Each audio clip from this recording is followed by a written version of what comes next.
Oke, kita mulai ya. Hari ini kita bakal ngobrolin sesuatu yang deket banget sama kita semua, yaitu folklore Nusantara.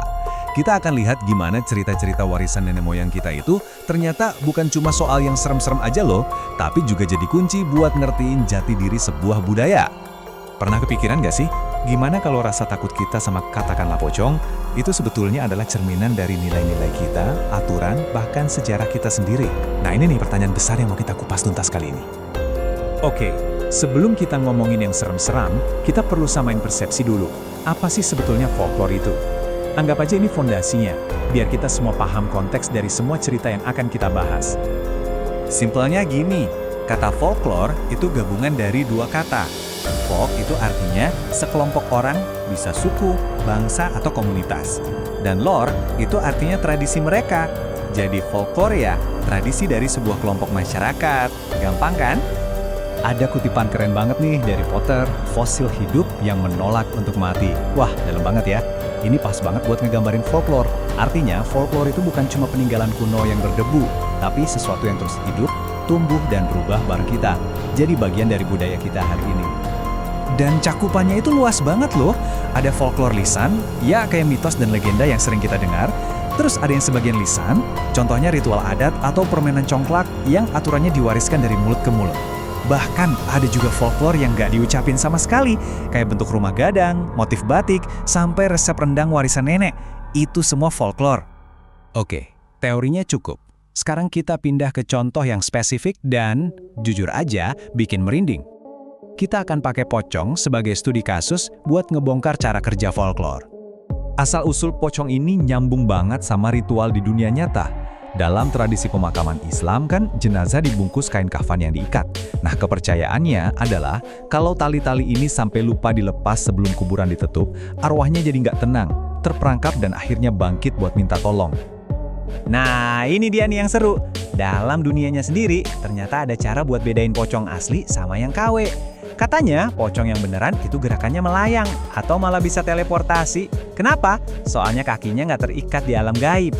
Kalau yang loncat-loncat kayak kelinci, kemungkinan besar itu cuma orang iseng pakai kostum. Dan jangan salah, universe pocong ini ternyata luas. Ada banyak banget variasinya. Ada pocong plastik, kabarnya arwah korban pembunuhan. Ada pocong andong yang katanya naik delman hantu. Terus yang paling bikin ngeri, pocong merah, arwah penasaran yang kain kafannya merah karena dendam atau darah. Oke, cukup yang serem-seremnya. Sekarang coba kita lihat dari kacamata yang beda banget. Percaya atau enggak, ternyata ada loh penjelasan ilmiah di balik jam-jam tayang para hantu yang sering kita dengar. Kita sering dengar kan, jangan keluar pas maghrib. Nah, secara ilmiah, cahaya merah pas senja itu punya gelombang elektromagnetik yang bisa mempengaruhi psikologis kita. Terus tengah malam, di jam segitu kondisi emosi kita lagi di titik terendah. Jadi gampang banget tersugesti sama rasa takut. Apalagi jam 3 pagi, wah itu puncaknya fase tidur REM, di mana fenomena rep-repan atau sleep paralysis dan halusinasi jadi sangat mungkin terjadi. Jadi, poin utamanya apa? Banyak banget dari pengalaman supranatural yang kita dengar, itu sebenarnya bisa dijelaskan sama cara kerja otak dan tubuh kita. Kekuatan pikiran, sugesti, dan kondisi biologis kita itu memegang peranan yang super besar. Jadi kalau cerita-cerita ini adalah campuran dari kepercayaan, budaya, dan bahkan psikologi, terus apa fungsinya? Kenapa sih kita terus-menerus menceritakannya dari generasi ke generasi? Yuk kita lihat lagi gambaran besarnya. Menurut seorang ahli bernama William Bascom, folklore itu setidaknya punya 4 fungsi utama. Pertama, folklore itu cerminan mimpi dan harapan masyarakat. Kedua, buat mengesahkan aturan dan norma yang ada. Ketiga, sebagai sarana pendidikan nilai dan sejarah. Dan keempat, sebagai alat kontrol sosial. Contoh paling gampang ya cerita hantu tadi, biar anak-anak nggak keluyuran malam-malam. Intinya, cerita hantu yang kelihatannya simpel itu ternyata adalah sebuah alat budaya yang canggih banget. Dia bisa ngajar, ngasih peringatan, negakin aturan, dan yang paling penting memperkuat ikatan di dalam komunitas lewat rasa takut dan kepercayaan yang sama. Tapi penting banget buat kita ingat ya, folklore itu jauh lebih besar dari sekedar cerita seram.